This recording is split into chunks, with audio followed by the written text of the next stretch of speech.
In just 7 minutes, they stole over $32 million, and no one noticed.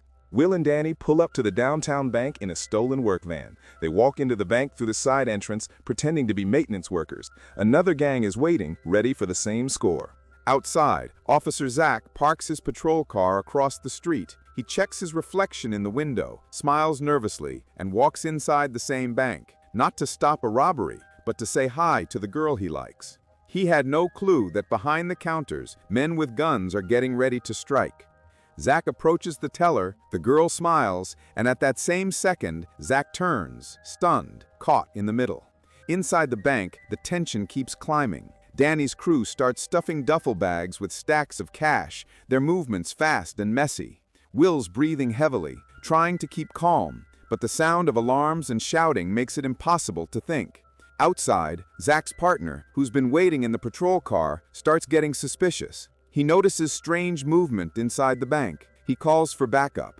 Within moments, SWAT units move into position, and black vans quietly surround the block. The people waiting outside aren't robbers, they're cops. A full-blown sting operation already set up, watching everything unfold.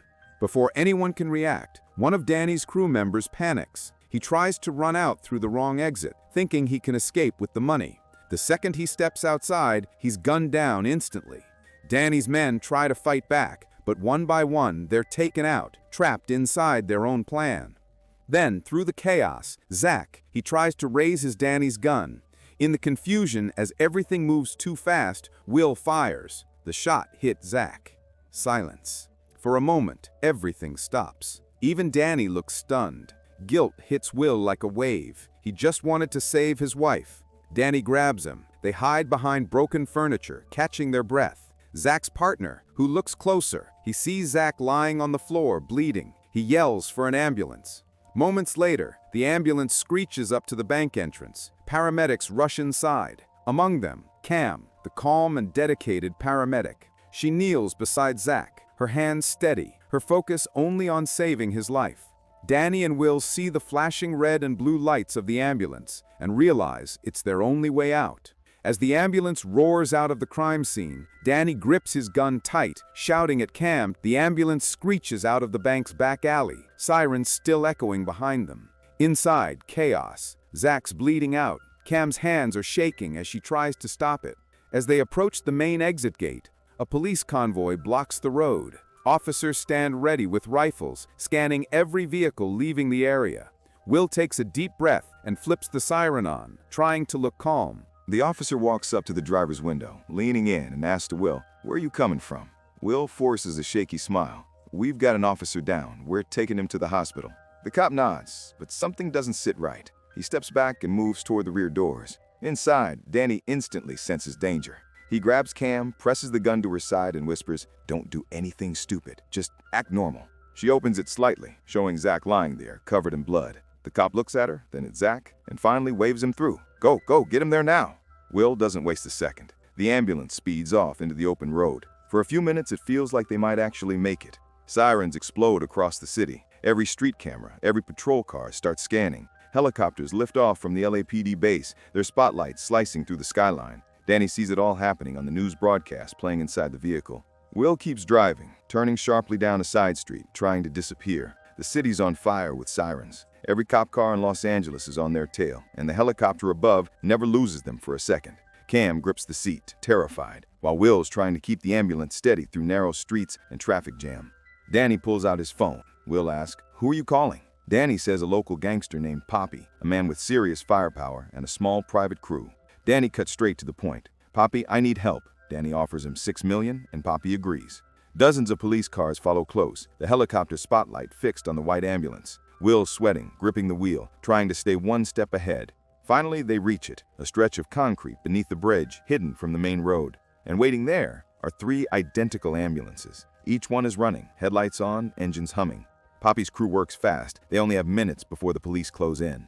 Danny orders one of the men to repaint one of the ambulances, just enough to change its markings and throw off the cops.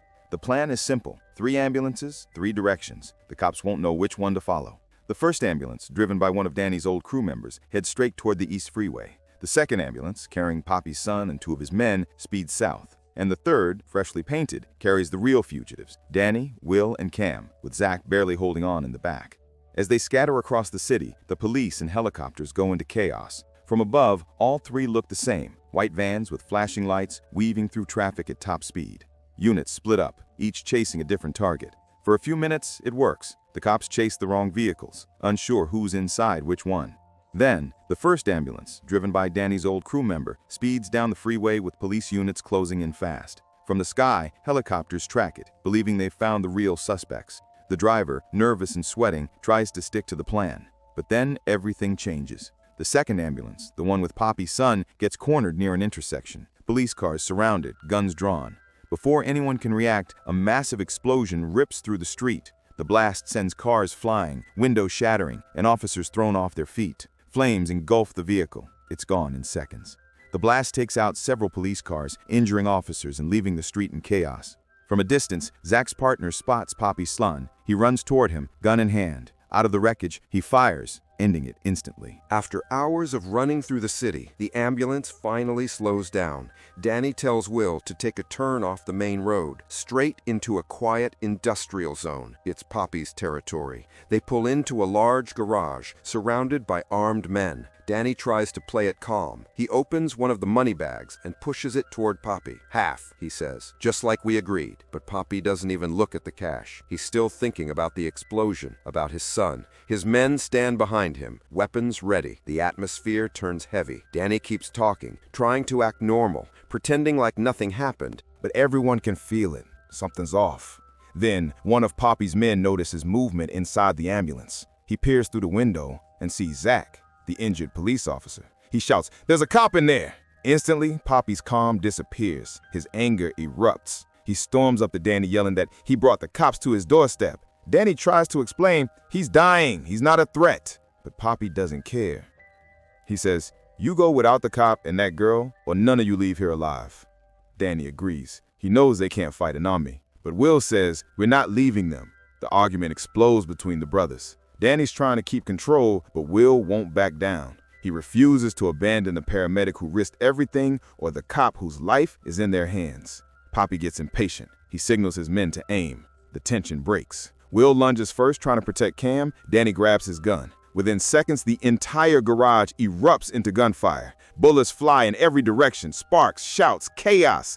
Cam ducks behind a stretcher, terrified. In the panic, she grabs a gun from the floor and fires, not realizing Will's in her line of sight. The shot echoes through the garage. Will collapses. Everything stops. Poppy's men regrouped, surrounding them again. The plan has fallen apart.